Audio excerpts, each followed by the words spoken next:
Et c'est la suite du Grand Matin Sud Radio, les grands débats ce matin. Lydia Guérousse, Elisabeth Lévy, vos appels au 0826 300 300. Trois grandes thématiques ce matin, parce qu'en pleine période des législatives, finalement l'abstention chez les jeunes, Patrick. Ouais, l'abstention chez les jeunes, 70% chez les moins de 34 ans. Alors on a essayé de comprendre ce matin avec nos différents invités, bien sûr, il y a cette abstention, il y a l'autre sujet des consignes de vote. Alors il n'y a pas de nini cette fois. Non. Il y aurait pu y avoir un nini. Ben non, c'est barrage contre l'extrême droite et barrage contre l'extrême gauche. Alors, dans certains cas, c'est au cas par cas. Non, c'est pas clair. On l'a vu, en fait, tout de suite avec Sarah El Haïry, qui était notre invitée. Et puis alors, allez, un tout petit peu plus léger, tout de même, quoi, aussi. Pour faire du vélo. Pour faire du vélo, il y a des pistes cyclables, bien sûr, en fait, aujourd'hui. À Lyon, on a décidé de mettre en place, dans la métropole de Lyon, des pistes cyclables non genrées. Eh oui, non genré. Alors j'ai demandé on a demandé au maire de Lyon, qui était notre invité, Grégory Doucet, ce matin à 7h40. L'objectif, c'est de faire en sorte que nos voies cyclables, elles soient accessibles à tout le monde. Elles soient inclusive. Et vous savez, aujourd'hui, le vélo, c'est majoritairement une pratique masculine, à 60%. Voilà. Et qu'il y a un certain nombre de femmes qui n'osent pas, aujourd'hui, franchir le pas, d'aller sur un vélo et de circuler dans la ville. Pour des raisons qui sont diverses et variées. Le fait qu'aujourd'hui, la pratique soit majoritairement masculine doit nous inviter à réfléchir. Et c'est ce que, ce terme-là nous invite à faire. Voilà, non mais je vais poser, alors là on a coupé qu'un petit extrait parce que je vais poser la question, j'ai dit mais c'est pas interdit en fait un sexe ou un autre quoi. D'où l'argumentation, oui mais il y a plus d'hommes qui font du vélo que de femmes, donc il faut les rendre beaucoup plus accessibles, etc. Elisabeth Lévy, Lydia Guérousse, ça vous a fait réagir, Elisabeth, Écoutez, non mais là on est chez les cinglés, excusez-moi. On va donc obliger les femmes à faire du vélo si elles n'en ont pas envie? Non mais c'est vraiment invraisemblable. Ah non, c'est pas ça, il ne dit pas ça. Mais non, mais ça veut dire quoi? Que des femmes n'osent pas faire du vélo parce que les pistes sont genrées? Mais on se moque de nous, c'est encore une sorte d'entreprise de victimisation, si vous voulez, puis ça fait marrer tout le monde. Mais moi j'aurais élu un maire, remarquez, c'est vrai? Merde, j'en ai élu un, pardon. J'aurais un maire qui ferait ce genre de sottise, mais ça me rendrait dingue. Et ben justement, on en a un aussi. Alors elle n'a pas été jusqu'aux pistes non genrées. Ça va venir, mais comment? Ça va venir, comment, Lydia? Elisabeth, ça va peut-être Lydia, j'espère que vous oserez faire du vélo demain et puis que ça saute. Hein. Non, allez-y, au vélo. Alors, non, mais plus sérieusement, est-ce que vous pouvez comprendre la démarche, c'est-à-dire de rendre ces Lydia Guérousse? Non, je pense qu'ils sont. Franchement, il y a tellement d'autres sujets qui devraient traiter sur la métropole de Lyon, tellement d'autres sujets qui sont urgents pour les Lyonnais. Pardon, mais là, c'est prendre les femmes pour des idiotes. Aussi, mais franchement, merci Cécile. Non mais allons-y. Je pense qu'en France, les femmes n'ont pas besoin qu'on leur dise faites du vélo. Il y a une volonté comme ça de rééduquer, de penser à la place des autres, qui est insupportable. Et je sais pas en fait ce que les écologistes ont encore d'écologistes. Ils sont sans arrêt dans le sociétal, à trifouiller dans les quotas, dans des trucs. Ça n'a aucun sens. Peut-être celui de faire le buzz, peut-être. Pour sa chronique de tout à l'heure de Revel en campagne va réagir. Mais alors, j'explique quand même le contexte. Parce que je comprends pas très bien en quoi les pistes actuelles techniquement vont être différentes des futures et en quoi, mais je comprends pas, c'est quoi une piste? Parce que vous êtes des salauds.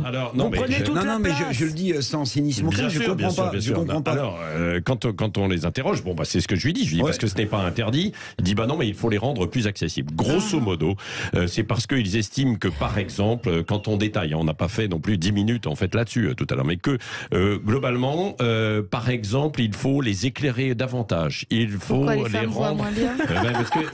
C'est ce qu'il dit. C'est ce qu'il dit. Moi, je vous rapporte en fait les arguments. Il faut les éclairer en fait davantage. Il faut les rendre plus, les sécuriser en fait un peu mieux pour. Parce que donc les femmes roulent moins bien. Et les rendre inclusives aussi. C'est-à-dire que par exemple, alors là, ça s'adresse cette fois-ci aux handicapés pour qu'ils puissent emprunter aussi ces pistes cyclables. Voilà pourquoi. Moi, je pense que c'est un prétexte en fait. Ils utilisent les femmes comme un prétexte. L'accessibilité aux handicapés, ça c'est encore autre chose. Mais vois pas en quoi. Parce que, pardon, s'il faut éclairer davantage et sécuriser davantage les pistes cyclables pour les femmes, mais pardon, mais le maire de Lyon stigmatise les femmes. C'est-à-dire qu'il part du principe que quoi ? Qu'elles voient moins bien, c'est pas le maire, c'est le patron de la métropole. Qu'elles conduisent moins bien, qu'elles voient moins bien. Enfin, non, mais en fait, c'est la disparition de l'automobile qui est ciblée derrière. Et vraiment, c'est ça. Et donc, ils utilisent les femmes, l'inclusivité, comme prétexte pour élargir davantage les pistes cyclables et au fur et à mesure rendre la vie tellement impossible aux automobilistes qu'on aura des villes comme Lyon qui seront sans possibilité de circuler avec des voitures. C'est ça. Donc, c'est juste une instrumentalisation. On va vers l'interdiction des voitures en tout cas dans les cœurs de ville. Ils prennent ça comme prétexte. Elisabeth, excusez-moi, c'est vraiment très mal. Et les non-binaires, alors personne n'y a pensé. Qu'est-ce qu'on fait pour eux ? Mais écoutez-vous, on devrait peut-être même pas en parler. Alors puisque c'est fait pour ça, je suppose.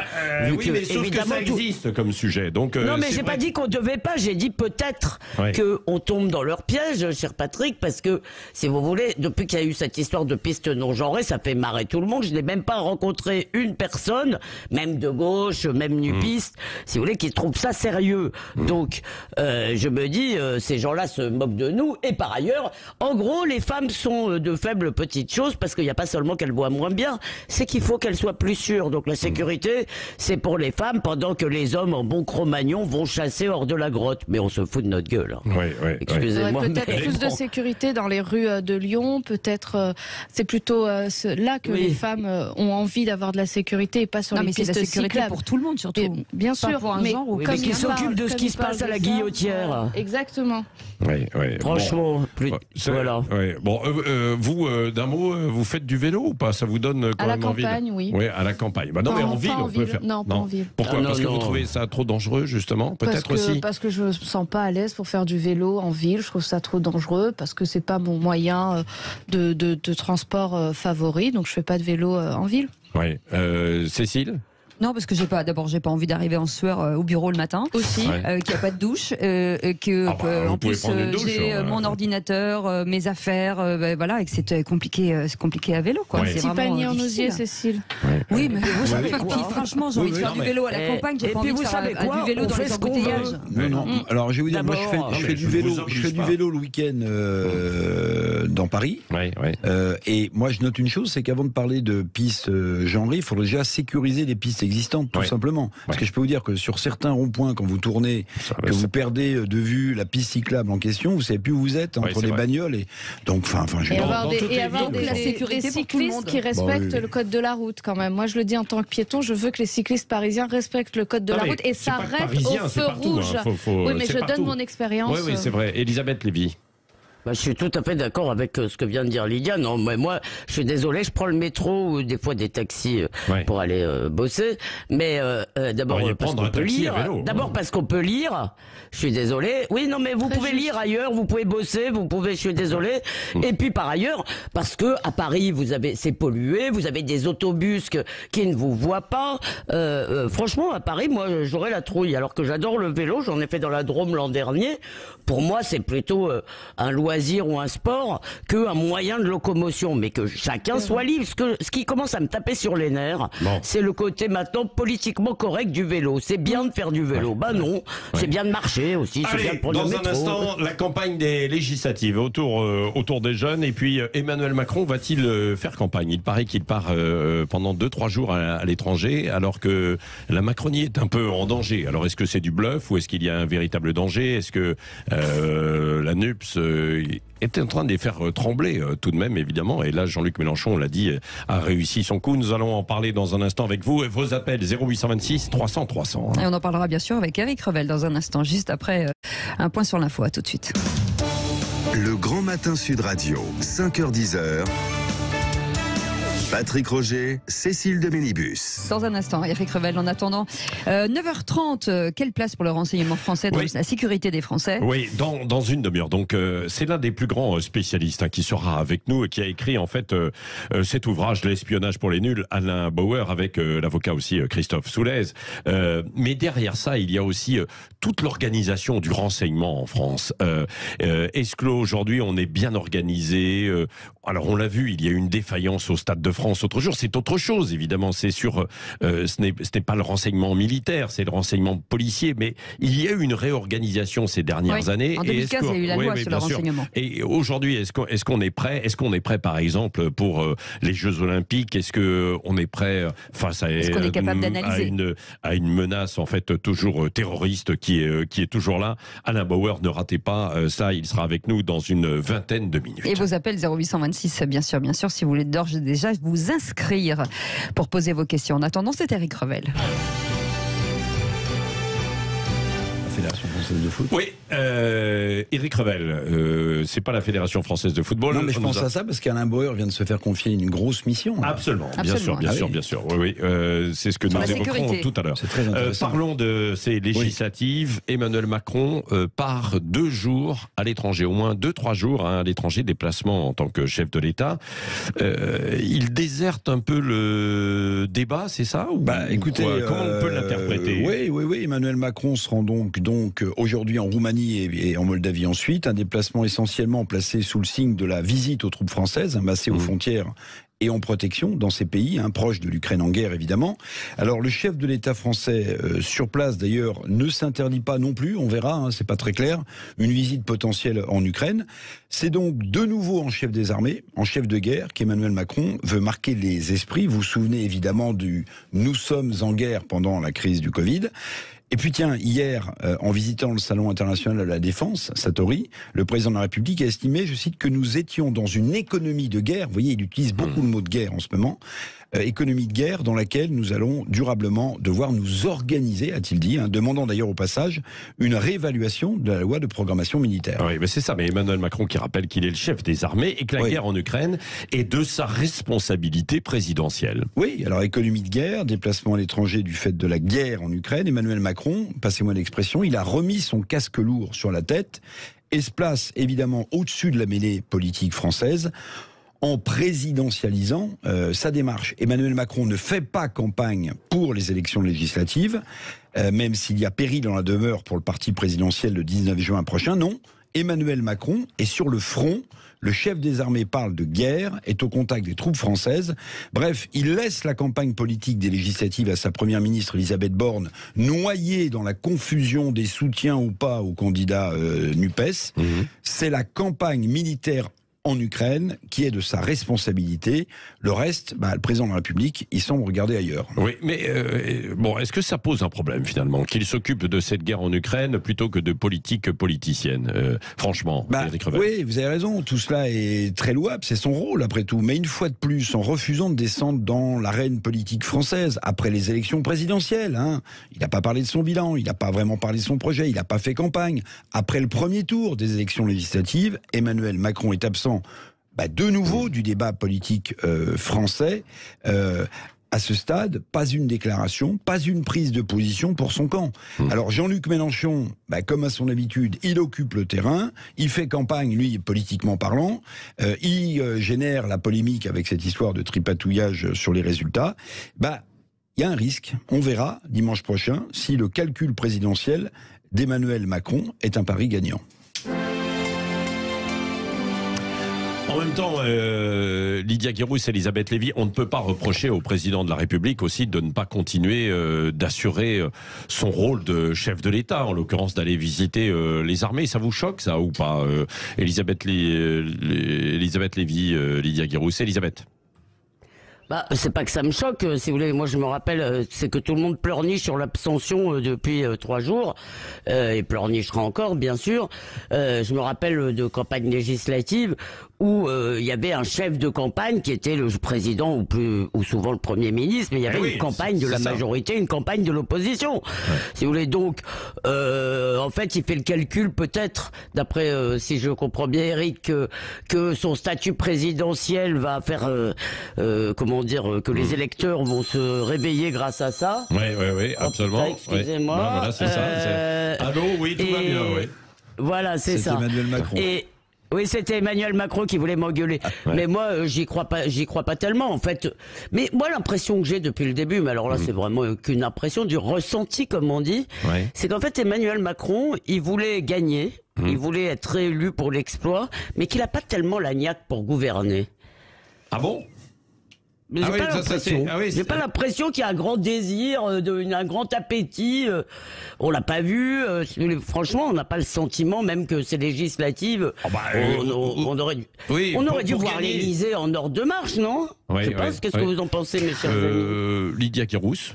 Normalement, c'est censé être le Premier ministre qui fait campagne, mais là, c'est vrai que la Première ministre Elisabeth Borne n'est pas une ministre hautement politique, et donc c'est assez difficile. Moi, je pense que le président de la République va pas avoir d'autre choix, même si le temps est compté, à un moment, d'avoir une expression, d'essayer de remobiliser ses troupes ou de faire quelque chose pour essayer d'avoir la majorité la plus importante possible. Je ne vois pas comment il peut en faire l'économie, parce que malheureusement, il peut compter que sur lui, et Elisabeth Borne, c'est pas très enthousiasmant, quoi. C'est pas de nature à créer un élan. Oui, c'est ça. Elle manque un peu d'expérience à ce niveau-là, quoi. Oui, surtout face à Jean-Luc Mélenchon, qui est quand même une machine de campagne redoutable.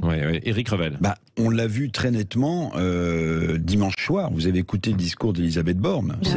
C'était une bonne copie de haut fonctionnaire, mais ça n'avait rien de chef d'un parti politique ou de chef d'une majorité. Et là, à mon sens, on atteint la limite du système.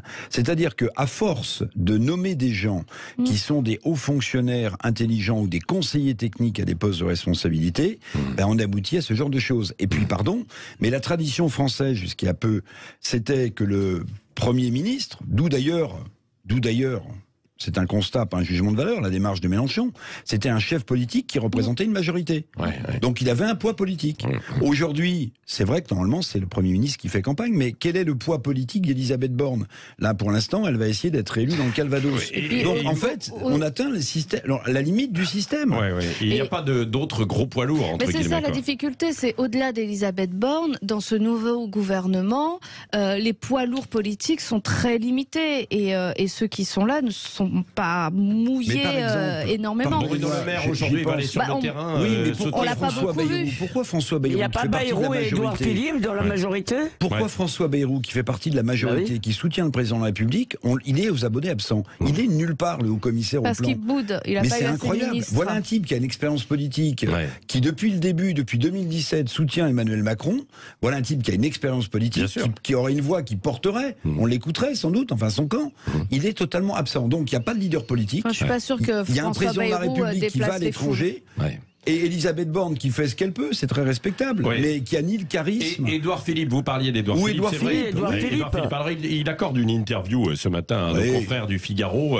Il essaie de revenir un petit peu pour évidemment compter, où il dit il est essentiel de maintenir l'élan réformateur. Bon, les conditions restent réunies pour mener à bien. Enfin, c'est le service minimum. Voilà, en cas de grève, c'est le service minimum. Je voulais répondre à Lydia. Lydia, c'est vrai que Bayrou ne déplace pas les foules. Cela dit, ce qui manque cruellement à cette majorité, c'est des vieux briscards, des gens qui connaissent la politique, qui connaissent le terrain, qui ont l'habitude de faire des campagnes, si vous voulez. Et ça manque cruellement à Emmanuel Macron, d'ailleurs, depuis longtemps. Rappelez-vous, comment s'appelait le ministre de l'Intérieur Gérard Collomb. J'ai un problème avec les prénoms ce matin, pardonnez-moi. Donc Gérard Collomb est parti, ça a privé Emmanuel Macron de quelque chose qu'il n'a pas. Ils sont très bien, Attal et les autres, mais si vous voulez, ils sont tous des petits jeunes, des oiseaux sortis du nid. Alors, ça nous amène à notre autre sujet du jour. Vous dites, vous les vieux briscards, mais finalement, ce sont les personnes les plus âgées qui votent. Le gros problème de ce manque de mobilisation aussi, ce sont les jeunes. 70% des moins de 34 ans ne sont pas allés voter dimanche dernier. Est-ce que, Cécile, il y avait des messages qui allaient dans ce sens, en fait, tout à l'heure, en disant que peut-être aussi que ces jeunes n'étaient pas représentés suffisamment. Oui, c'est ce qu'il disait. Ça y est, les victimes. Il disait que sur les chaînes d'infos, pour eux, difficile de parler politique avec des gens qui ont 3 fois leur âge, et que, effectivement, la jeunesse n'est pas représentée dans les débats politiques. Dans les débats politiques. Excusez-moi, je trouve trouve cet argument particulièrement stupide. Ah bah oui, bon. Moi, j'ai toujours parlé quand j'étais jeune avec des gens qui avaient plus d'expérience que moi et je m'en suis trouvé fort bien. Ouais. Je pense qu'il faut arrêter de victimiser tout le monde et ces pauvres jeunes, on fait rien pour eux et nanana. Écoutez, je veux dire, quand on est jeune, on a la chance d'être introduit à un monde qui est déjà là avant soi. Ouais. Donc, si vous voulez, cette idée que tout le monde devrait s'adapter à eux, bah non. Et allez, qu'est-ce que vous en pensez? 0826 300 300. Qu'est-ce que vous en pensez? Est-ce que justement les jeunes ne se sont pas déplacés par paresse, par dépit ou parce que par des manque d'intérêt, manque d'infos ou peut-être aussi qu'il n'y a pas des moyens adaptés. Aujourd'hui, c'est vrai que tout le monde a un iPhone, le fameux vote électronique notamment. Est-ce qu'il ne faudrait pas, pour certains types d'élections, tout le monde a des pieds, enfin la plupart des gens aussi. Non, bah oui. Bah, des vélos surtout, il y a des pistes cyclables. Hein. Non genré. Bon, non genré. Appelez-moi Paul, ma chère Elisabeth. Allez, dans un instant 0826 300 300. On revient dans un instant, à tout de suite. Le Grand Matin Sud Radio, 7h-10h, Patrick Roger, Cécile de Ménibus. Il est 9h17, la suite des grands débats ce matin avec Lydia Guirous, Elisabeth Lévy, Éric Revel. Vos appels 0826 300 300. Et d'ailleurs, Alain est avec nous. Alain, bonjour. Bonjour Alain. Oui, bonjour à tous. Vous vous entendez là sur l'abstention et sur les jeunes. Oui. C'est vrai que c'est bien d'aller à pied, mais aujourd'hui, on a des moyens autres qui permettent de voter électroniquement. Et d'ailleurs, dans les élections professionnelles, on vote tous par vote électronique. Donc, je comprends pas encore pourquoi on n'a pas mis en place le vote électronique en France. Et je pense que le président ou tous ceux qui se plaignent aujourd'hui de l'abstention ferait bien de mettre en place des solutions qui sont déjà en place d'ailleurs. Si on regarde en Estonie, tout le monde vote électronique. Ceux qui ont la possibilité, en tout cas, c'est un moyen de... On était en 2000, je regardais un peu les chiffres, en 2009, on était à 5% des gens qui votaient de façon électronique. Aujourd'hui, ils sont à 43%. Donc, pourquoi on ne met pas ça en place? Je pense que est-ce que c'est une volonté politique pour garder nos anciens, en gros, encore au Parlement, ou est-ce que c'est vraiment une volonté de... Est-ce qu'on va changer là-dessus? C'est intéressant votre réflexion. À ce sujet, c'est vrai que on est dans un côté trop conservateur, un petit peu, et on a du mal à passer en fait la vitesse supérieure. On peut commander son passeport presque par Internet et on n'arrive pas à voter par Internet. Le passeport, là, il faut 3 mois. Là. Donc maintenant, on n'est pas au point. C'est pas vrai. C'est-à-dire il faut 3 mois pour avoir le passeport, mais pour créer la fiche et pour pouvoir aller à la mairie, vous le faites c'est vrai. C'est un peu compliqué parce que ça a été très engorgé quand même. Oui, c'est vrai. Mais en revanche, on peut le remplir. Il y a plein de choses qui se font électroniquement. Et vos impôts, comment vous les déclarez? Vous les déclarez de façon électronique et ça fonctionne depuis des années.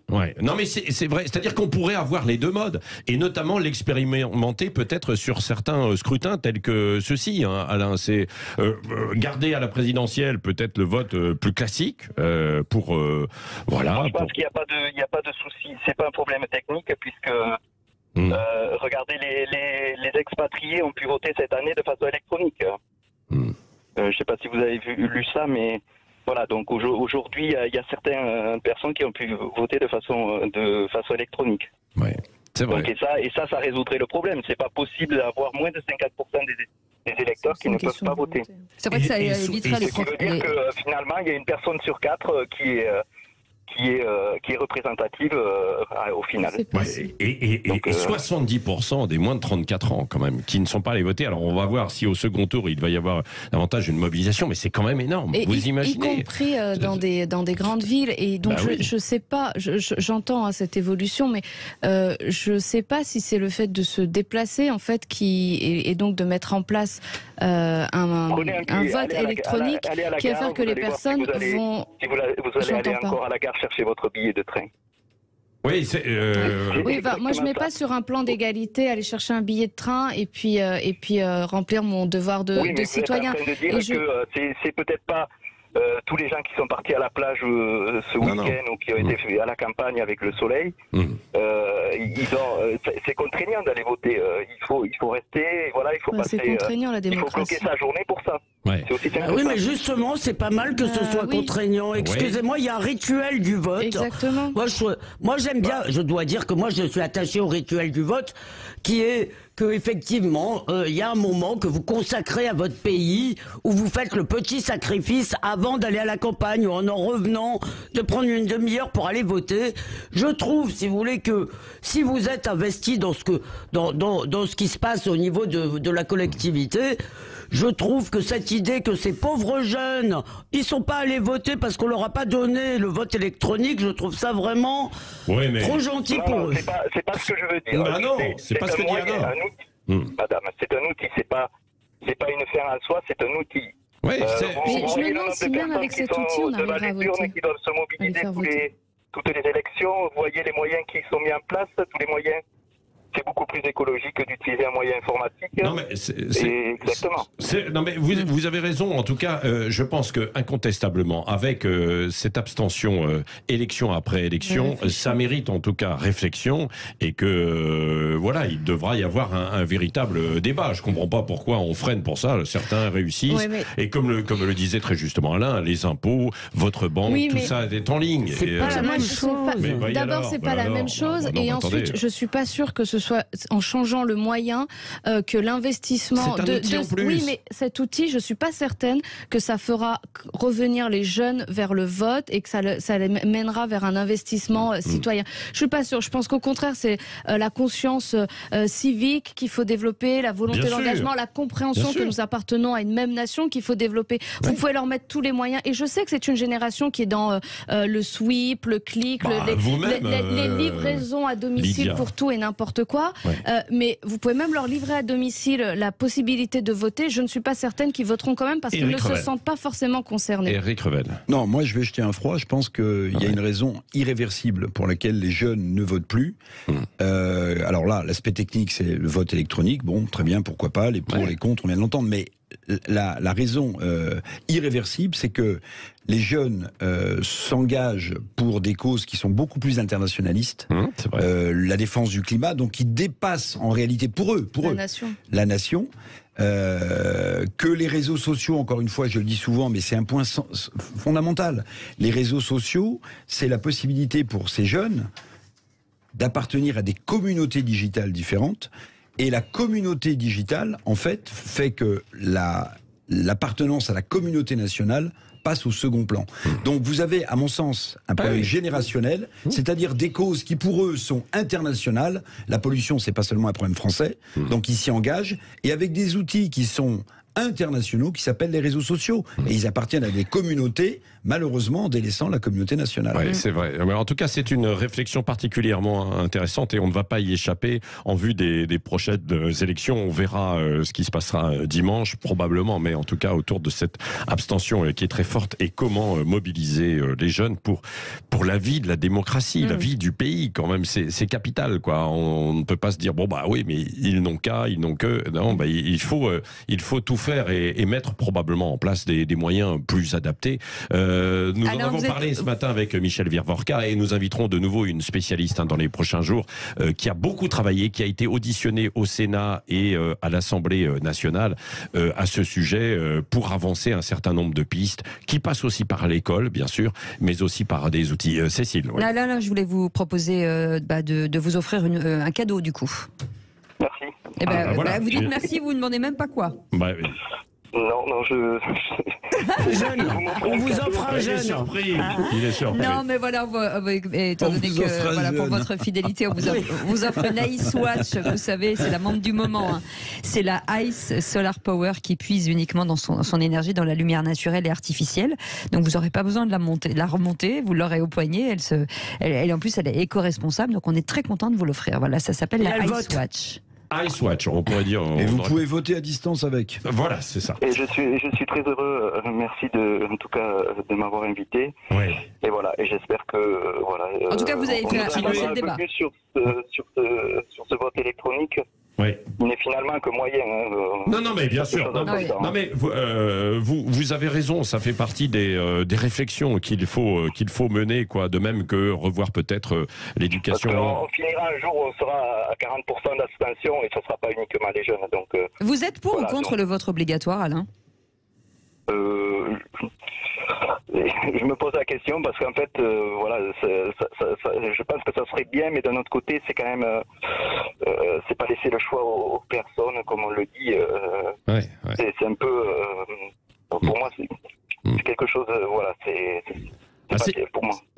délicat. Merci en tout cas. Merci, bonne journée à tous. Oui, 0826 300 300, vous le savez, vous pouvez réagir à tout moment sur Sud Radio pour nos grands débats. Dans un instant, on va vous parler sécurité, renseignement avec l'un des meilleurs spécialistes qui a écrit un ouvrage formidable, qui est particulièrement intéressant parce qu'il y a aussi beaucoup d'aventures derrière l'espionnage. C'est l'espionnage pour les nuls avec Alain Bauer et l'avocat Christophe Soulez. Oui, on en parle dans un instant et vos appels, inscrivez-vous 0826 300 300, à tout de suite.